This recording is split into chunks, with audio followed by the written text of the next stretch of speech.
नमस्कार, मैं हूं देवशंकर नवीन। भारतीय भाषा केंद्र जवाहरलाल नेहरू विश्वविद्यालय में मैं प्रोफेसर हूं। आज ईपीजी पाठशाला हिंदी के अंतर्गत मध्यकालीन काव्य में तुलसी की काव्य यात्रा पर हम बातचीत करेंगे और इस बातचीत के उपरांत हम जान पाएंगे कि तुलसी की काव्य यात्रा की क्या उपलब्धियां हैं, राम काव्य में तुलसीदास के योगदान क्या हैं और तुलसी काव्य के बहुआयामी स्वरूप क्या हैं, कथ्य के स्तर पर तुलसी काव्य के विकास की क्या प्रक्रिया है और उसका स्वरूप क्या है, तुलसी काव्य यात्रा की शिल्पगत उपलब्धियां क्या हैं और तुलसी काव्य यात्रा का महत्व क्या है। इन सभी मसलों पर बात करने के लिए हम यदि बातचीत शुरू करते हैं तो देखते हैं कि तुलसी की काव्य यात्रा मध्यकालीन भक्ति साहित्य की उत्कृष्ट काव्य साधना है। इसने राम काव्य को भक्ति साहित्य का सर्वाधिक प्रभावी स्वर बना दिया था। यह अवधि को साहित्यिक गौरव के शिखर तक पहुंचाने वाली यात्रा है। इसमें समय और स्थिति के अनुरूप किंचित परिवर्तन भी देखने को मिलते हैं। यह परिवर्तन कथ्य और शिल्प दोनों स्तर पर हुए हैं। ऐसे में यह जानना जरूरी है कि तुलसी काव्य यात्रा का स्वरूप क्या है, कैसा है, उसकी उपलब्धियां क्या हैं, इनका कथ्यगत और शिल्पगत स्वरूप क्या है, इस काव्य यात्रा की उपादेयता और प्रभाव क्या हैं तथा हिंदी साहित्य में इस काव्य यात्रा का महत्व क्या है। तो सबसे पहले हम तुलसी काव्य यात्रा की उपलब्धियां गिनने की चेष्टा करें तो देखते हैं कि गोस्वामी तुलसीदास की काव्य यात्रा उनकी जीवन यात्रा के समान लगभग एक सदी लंबी है। आचार्य रामचंद्र शुक्ल ने इस दीर्घ यात्रा की 12 प्रमाणिक उपलब्धियां गिनाई हैं। उन्होंने लिखा है कि गोस्वामी जी के रचे 12 ग्रंथ प्रसिद्ध हैं, जिनमें 5 बड़े और 7 छोटे हैं। दोहावली, कवित्त रामायण, गीतावली, रामचरितमानस, विनय पत्रिका, ये सभी बड़े ग्रंथ हैं तथा रामलला नहछु, पार्वती मंगल, जानकी मंगल, वरवै रामायण, वैराग्य संदीपनी, कृष्ण गीतावली और रामाज्ञा प्रश्नावली ये छोटे छोटे हैं। हालांकि अन्य कई विद्वानों ने तुलसीदास की अन्य कई रचनाएं भी गिनाई हैं। शिव सिंह सरोज में उनकी 10 अन्य रचनाएं विद्वानों ने गिनाई हैं। हिंदी हस्तलिखित पुस्तकों के खोज विवरणों में तुलसी की अनेक रचनाओं का उल्लेख किया गया है। वे रचनाएं हैं रामलला नहछु, रामाज्ञा प्रश्न, जानकी मंगल, रामचरितमानस, पार्वती मंगल, गीतावली, कृष्ण गीतावली, विनय पत्रिका, वरवै रामायण, दोहावली, कवितावली, हनुमान बाहुक, वैराग्य संदीपनी, सतसई, कुंडलिया रामायण, अंकावली, बजरंग बाण, बजरंग साठिका, भरत मिलाप, विजय दोहावली, बृहस्पति कांड, छंदावली रामायण, छप्पै रामायण, धर्मराय की गीता, ध्रुव प्रश्नावली, गीता भाषा, हनुमान स्तोत्र, हनुमान चालीसा, हनुमान पंचक, ज्ञान दीपिका, राम मुक्तावली, पदबंध रामायण, रसभूषण, साखी तुलसीदास जी की, संकट मोचन, शतभक्त उपदेश, सूर्य पुराण, तुलसीदास जी की बानी और उपदेश दोहा। इनमें से कई अप्राप्य हैं और कई तुलसीदास की पहले गिनाई गई 12 रचनाओं में ही अंतर्निहित हैं। पंडित राम गुलाम द्विवेदी भी तुलसीदास की 12 रचनाओं को ही प्रमाणिक मानते हैं। वस्तुतः ये 12 रचनाएं तुलसीदास की काव्य यात्रा के उत्कर्ष और व्यापकता को रेखांकित करने में समर्थ हैं।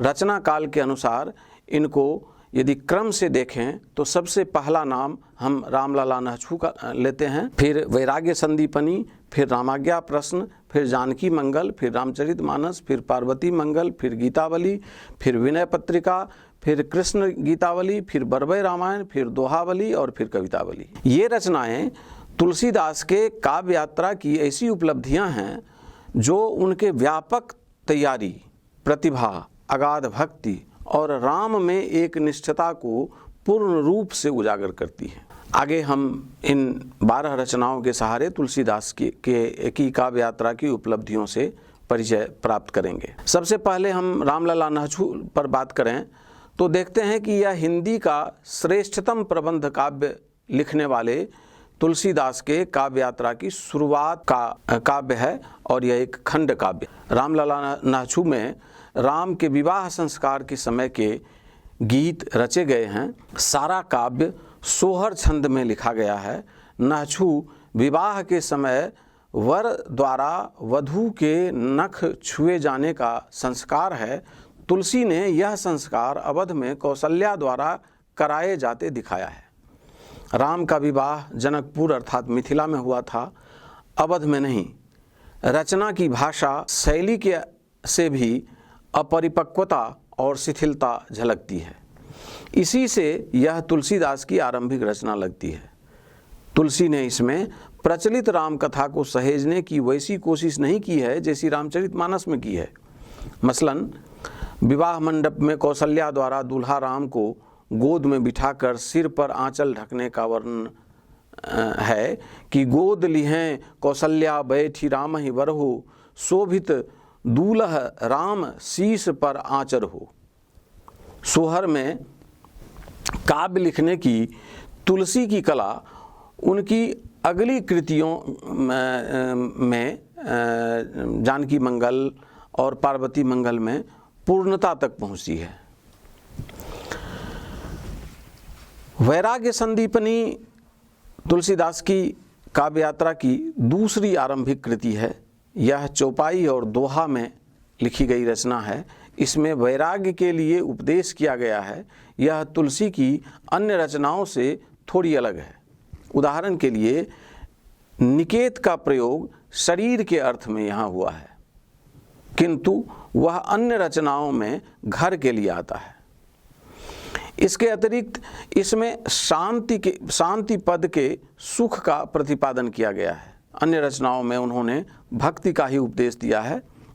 इसके पहले सोरठे में संत महिमा का वर्णन इस प्रकार किया गया है कि को बरनय मुख एक तुलसी महिमा संत, जिनके राम विवेक शेष महेश न कही सकत। तुलसी के काव्य यात्रा की यह आरंभिक कृति इसलिए भी महत्वपूर्ण है क्योंकि ये रामचरितमानस जैसे श्रेष्ठ रत्न के निर्माता के लिए तुलसी की काव्य कला को मांझती जा रही थी।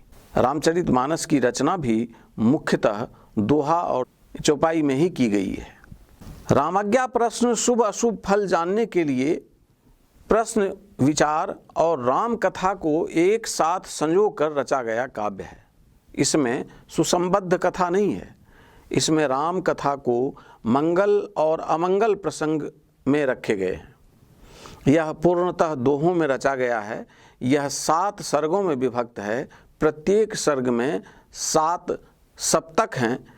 प्रत्येक सप्तक में 7 दोहे हैं। ज्योतिष शास्त्रीय पद्धति वाली इस रचना का काव्यात्मक महत्व साधारण है।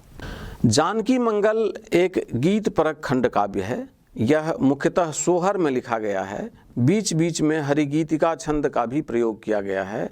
इसमें राम जानकी के विवाह की कथा को आधार बनाया गया है।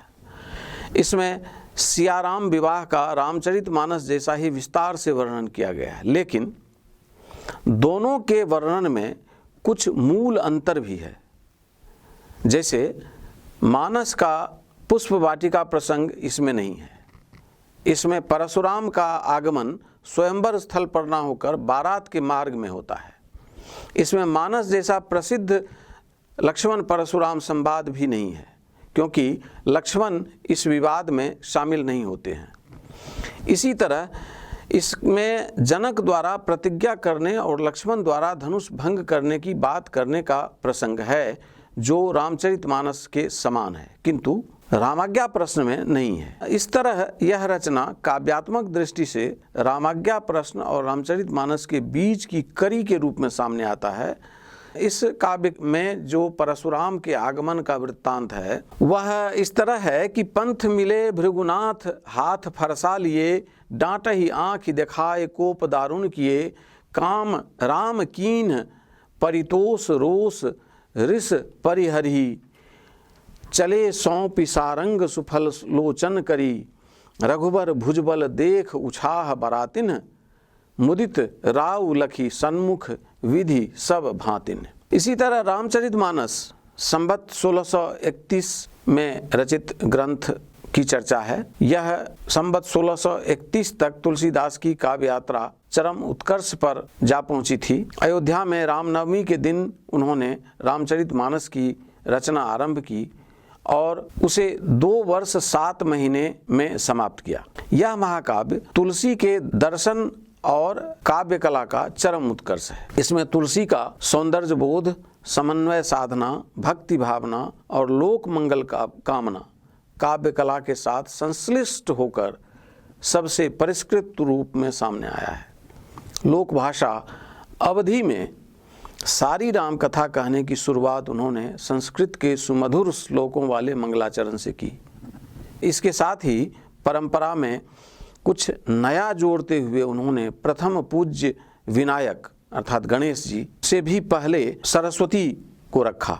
वर्णानां अर्थ संघानां रसानां छंदसामपि मंगलानां च कर्तारो वंदे वाणी विनायको।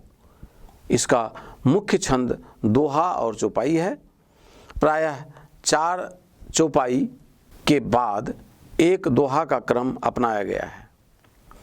बीच बीच में सोरठा, हरिगीतिका आदि छंदों का भी सार्थक प्रयोग किया गया है। बालकांड में राम जन्म का वर्णन करने के लिए हरिगीतिका छंद का सार्थक प्रयोग मोहक है।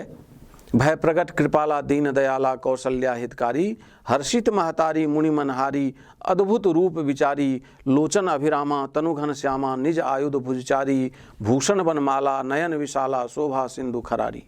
रामचरितमानस में राम कथा की योजना भी अपनी पूर्णता को पहुंचती है।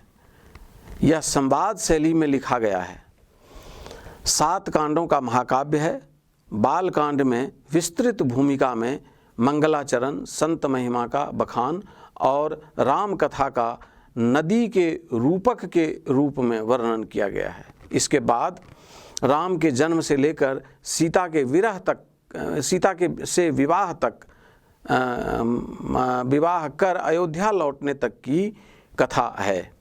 अयोध्या कांड में राम के राज्याभिषेक और वनगमन से लेकर भरत के चित्रकूट में राम को लौटाने जाने और चरण पादुका लेकर लौटने का प्रसंग है।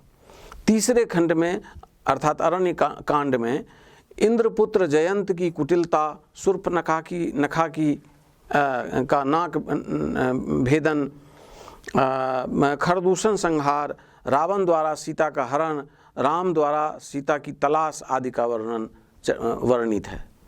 चौथे खंड किष्किंधा कांड में राम और हनुमान की भेंट होती है। सुग्रीव से मित्रता, वाली का वध, सुग्रीव की सेना द्वारा सीता की खोज, हनुमान द्वारा लंका जाने की तैयारी आदि का वर्णन है। सुंदर कांड में हनुमान के लंका पहुंचने, अशोक वाटिका में सीता का पता लगाने, लंका दहन और राम को वंदनी सीता का संदेश सुनाने तक का प्रसंग है। छठे खंड लंका कांड में नल नील की सहायता से समुद्र पर सेतु बनाने, वानर राक्षस युद्ध, लक्ष्मण शक्ति, राम द्वारा रावण का वध, विभीषण का राजतिलक, सीता की मुक्ति, राम लक्ष्मण सीता और हनुमान का पुष्पक विमान से अयोध्या लौटने आदि का प्रसंग है। 7वें और अंतिम खंड अर्थात उत्तर कांड में राम का राज्याभिषेक और राम राज की स्थापना और गरुड़ काकभुसुंडी संवाद के जरिए भक्ति और ज्ञान के स्वरूप का वर्णन है। उत्तर कांड में वर्णित राम राज तुलसी के सपनों का राज है। इसमें किसी से कोई वैर नहीं करता। विषमताएं समाप्त हो गई हैं। लोग वर्णाश्रम और वेदों के बनाए अपने धर्म पर चलने वाले हैं। दैहिक दैविक भौतिक ताप से राम राज मुक्त है। अल्प मृत्यु किसी की नहीं होती। कोई दारिद्र या दीन नहीं है। नहीं दरिद्र को दुखी न दीना, नहीं को अवधु न लच्छनहीना। इस राज्य में सभी उदार, परोपकारी और ब्राह्मणों की पूजा करने वाले हैं। पुरुष एक नारी व्रतधारी है और स्त्रियां पतिव्रता हैं।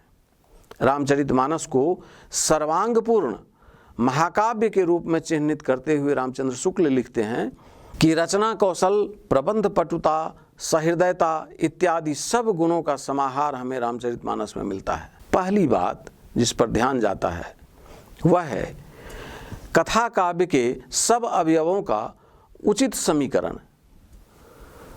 कथा काव्य या प्रबंध काव्य के भीतर इतिवृत्त, वस्तु व्यापार वर्णन, भाव व्यंजना और संवाद ये अवयव होते हैं।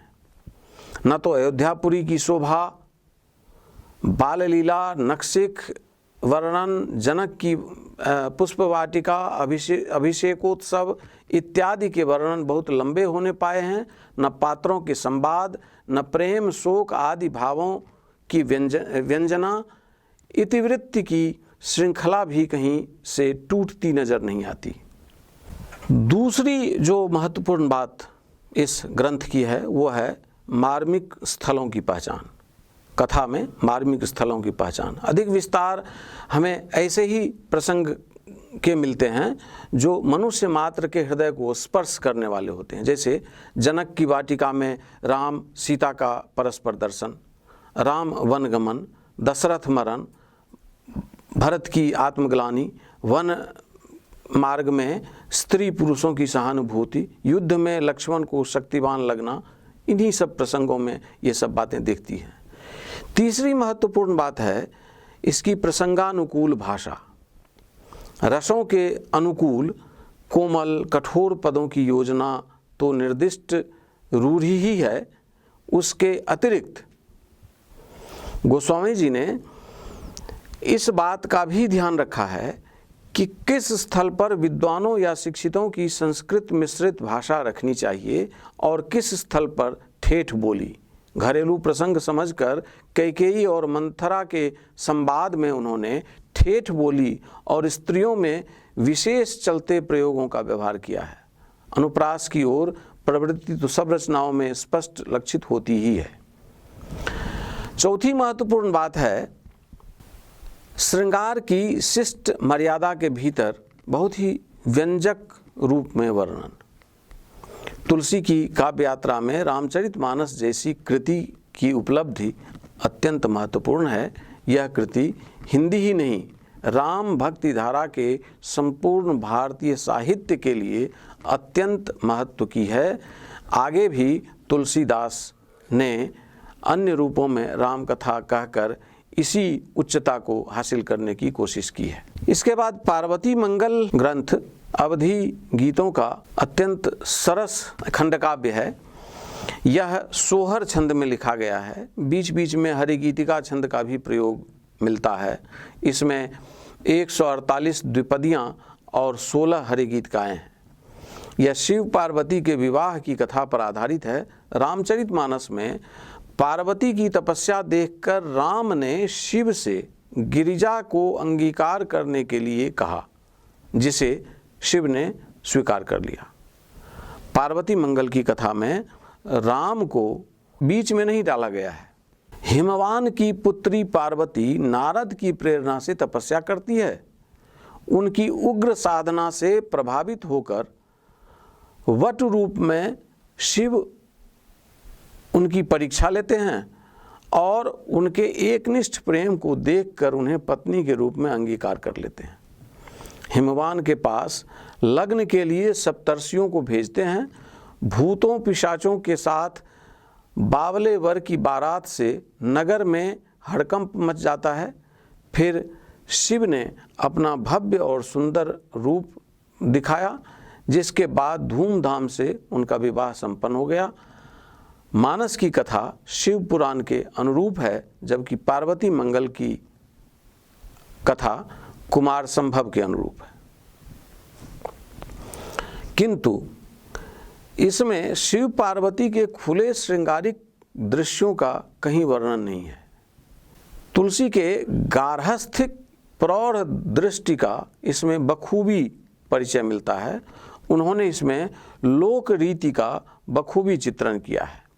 पारिवारिक व्यवहार कुशलता, प्रेम की अनन्यता और विवाह संस्कार की सरसता का इसमें सुंदर चित्रण मिलता है। गीतावली राम कथा पर आधारित सुमधुर गेय पदों का संग्रह है। इसमें 328 पद हैं। ये पद भी रामचरितमानस के समान 7 खंडों में विभक्त हैं। इसकी राम कथा में रामचरितमानस से समानता के साथ थोड़ी भिन्नता भी है। इसमें भी रामाज्ञा प्रश्न की तरह परशुराम का आगमन बारात के मार्ग में होता है तथा उनमें केवल राम का संवाद होता है, लक्ष्मण का नहीं। इसके अतिरिक्त इसमें राम के राज्याभिषेक के बाद के प्रसंगों में स्वान, यति, खग के न्याय और ब्राह्मण बालक की जीवन कथा का भी वर्णन है। इसमें सीता के निर्वासन और लवकुश के जन्म का भी वर्णन है। समान कथा में भी थोड़ा विस्तार है। जैसे वन में सीता का राम के विरह में दुखी होना, राम का जटायु और सबरी के प्रति पिता और माता का स्नेह प्रकट करना, देवताओं द्वारा राम को सीता का पता बताना, अशोक वाटिका में सीता के प्रश्नों का मुद्रिका द्वारा उत्तर देना, लक्ष्मण को शक्तिवान लगने पर सुमित्रा द्वारा शत्रुघ्न को राम की सेवा में भेजने का हनुमान से आग्रह करना आदि आदि विवरण यहाँ महत्वपूर्ण हैं। वास्तव में यह राम कथा के मार्मिक रूप को बेहतर ढंग से प्रस्तुत करता है। मानस में कौशल्या के पुत्र का विरह में व्याकुल रूप केवल एक बार आया है, जबकि उसका बार बार व्याकुल होना मर्मस्पर्शी प्रभाव पैदा करने वाला है। कबहु प्रथम बार जगावती कही प्रिय वचन सवारे, उठहु तात बलि भानु बदन पर अनुज सखा सब वारे। कबहु कहतियों बड़ी वार भई बाह भूप पह भैया, बंधु बेली बेंडे जो भावे गई निछावरी मैया। इसमें वन में सीता और राम के बीच के हास विलास का भी सुंदर चित्रण किया गया है। रामचरितमानस की कथा सामाजिक दायित्वों को मर्यादा के साथ पूरा करता है। गीतावली रसिक भक्तों के चित्तरंजन का लक्ष्य पूर्ण करती है। इनके राम पग पग पर देवत्व का बोध न कराकर हार मांस के शरीर और भावना युक्त मन वाले लगते हैं। विनय पत्रिका तुलसीदास की आध्यात्मिक साधना का वैराग्य से राम कृपा प्राप्ति तक का परिचय देने वाला काव्य है। सन 1666 के आसपास लिखी गई इस कृति में 271 स्तोत्र गीत हैं। इनमें से शुरुआती 63 में गणेश, शिव, पार्वती, गंगा, यमुना, काशी, चित्रकूट, हनुमान, सीता और माधव की वंदना की गई है। विभिन्न देवी देवताओं का गुणगान कर तुलसी ने उनसे राम भक्ति की ही याचना की है। इसमें मन को जगत से खींचकर राम चरणों में लगाने का उद्बोधन, राम के शील, स्वभाव और महात्म्य का गुणगान, उनके नाम की महिमा का बखान, कृपा के लिए करुण आत्मनिवेदन, अपनी क्षुद्रता की भर्त्सना और दृढ़ आस्था का चित्रण मिलता है। अंतिम 3 पदों में उन्होंने राम के समक्ष अपना निवेदन विनय पत्रिका के रूप में प्रस्तुत किया है। विनय पत्रिका के रूप में तुलसीदास ने हिंदी साहित्य को सर्वश्रेष्ठ आत्मनिवेदन काव्य किया है, काव्य दिया है। श्री कृष्ण गीतावली के गीतों में राम कथा रचने के बाद तुलसी ने कृष्ण कथा को भी गीतों में बांधा है। श्री कृष्ण गीतावली में गीतों का यह संग्रह कृष्ण कथा के प्रसंगों पर आधारित है। इसमें 61 गीत हैं। उन्होंने कृष्ण के चरित्र का वर्णन न कर यहाँ केवल कोमल और मधुर अंशों को ही चित्रित किया है। कृष्ण कथा में भी अपने मर्यादावाद को बहुत हद तक तुलसीदास ने निर्वाह किया है। यह छोटी रचना है, पर काव्य कला की दृष्टि से बहुत ही सुंदर और मार्मिक रचना है। इसकी भाषा ठेठ बोलचाल की ब्रज भाषा है। बरवै रामायण सोहर, दोहा, चौपाई, हरिगीत का आदि गेय पद में रचा गया है। यह तुलसी काव्य यात्रा की बरवई छंद में रचित रामकथा रचने की ओर उन्मुख हुई रचना है। इसमें कवितावली की तरह 7 कांडों में 62 बरवे हैं, 6 में रामकथा और उत्तर कांड में भक्ति विषयक पद हैं। किंतु इसके पाठ को लेकर तुलसी की रचनाओं में सर्वाधिक अनिश्चितता है। सुनिश्चित कथा योजना का अभाव इसे मुक्तक काव्य की श्रेणी में ला देता है। दोहावली तुलसीदास द्वारा लिखी गई ऐसी रचना है जिसमें विभिन्न समय में लिखे गए दोहों का संग्रह किया गया है। यह एक मुक्तक काव्य है। इसमें कोई कथा नहीं है। 573 दोहे इसमें संकलित हैं। बहुत से दोहे रामचरितमानस और रामाज्ञा प्रश्न के भी हैं। कई नए मनोहर दोहे भी इसमें मिलते हैं। इसमें चातक संबंधी दोहों की एक श्रृंखला मिलती है, जिसके सहारे तुलसीदास ने भक्ति और प्रेम की व्याख्या की है। कवितावली तुलसीदास की काव्य यात्रा में एक काव्य सौष्ठव के एक नए शिखर को छुए जाने का उद्घोष है। संभवतः यह सन 1655 से 1680 के बीच लिखा गया प्रतीत होता है। तुलसीदास ने इस मुक्तक काव्य में ब्रजभाषा और कवित सवैया छंद को अपनाया है। रामचरितमानस की तरह ही इसमें 7 खंड हैं। 6 खंडों में रामकथा का वर्णन है। 7वें खंड उत्तर कांड में अन्य विविध विषयों का वर्णन किया गया है। किंतु इसकी कथा योजना के स्तर पर इसकी कथा रामचरितमानस जैसी सशक्त नहीं है।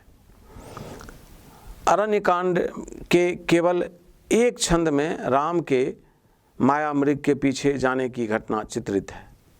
इसी तरह अन्य कांड में केवल एक छंद में हनुमान के समुद्र लांघने के लिए मंदराचल पर चढ़ने का उल्लेख किया गया है। उत्तर कांड में राम के गुणगान के बाद आत्मनिवेदन और समाज की स्थिति को प्रकाशित करने वाले छंद हैं। तुलसी के जीवन के उत्तरार्ध और उसके दौर के समाज को प्रकाशित करने वाला यह काव्य अपनी शैली का अद्वितीय काव्य है।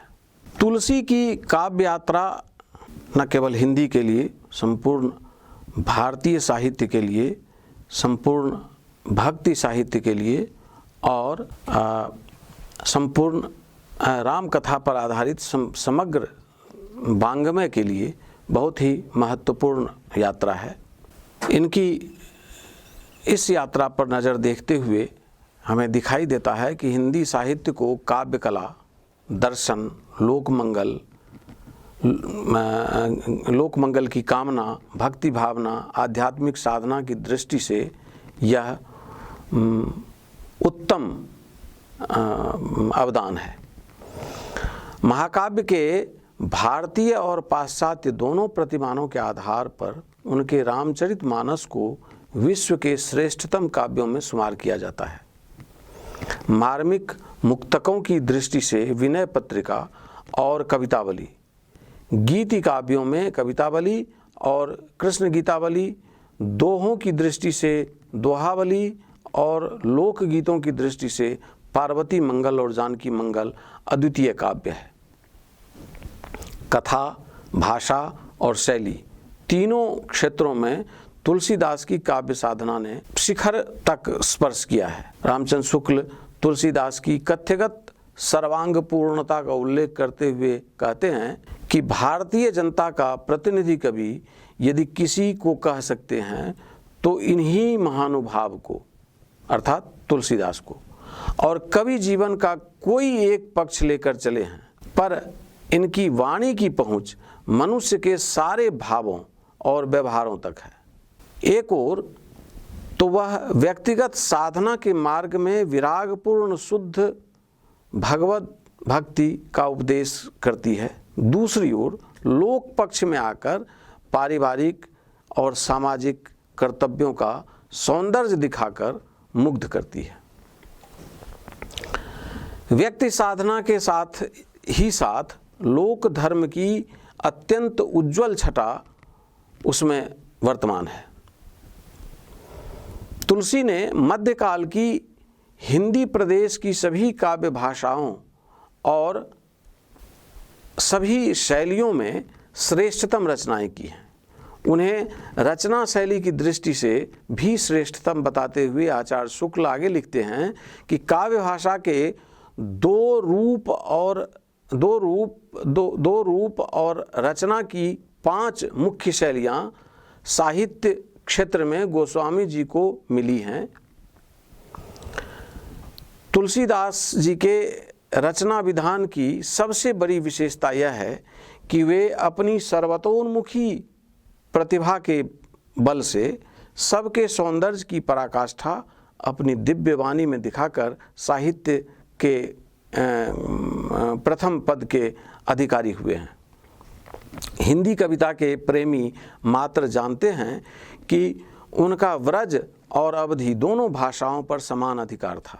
ब्रज भाषा का जो माधुर्य हम सूरसागर में पाते हैं, वही माधुर्य और भी संस्कृत रूप में हम गीतावली और कृष्ण गीतावली में पाते हैं। ठेठ अवधि की जो मिठास हमें जायसी के पद्मावत में मिलती है, वही जानकी मंगल, पार्वती मंगल, बरबे रामायण और रामलला नाछू में हम पाते हैं। यह सूचित करने की आवश्यकता नहीं कि न तो सूर का अवधि पर अधिकार था और न जायसी का ब्रजभाषा पर। प्रचलित रचना और शैलियों पर भी उनका इसी प्रकार का पूर्ण अधिकार हम पाते हैं। भाषा शैली पर यह अधिकार और किसी को प्राप्त नहीं है।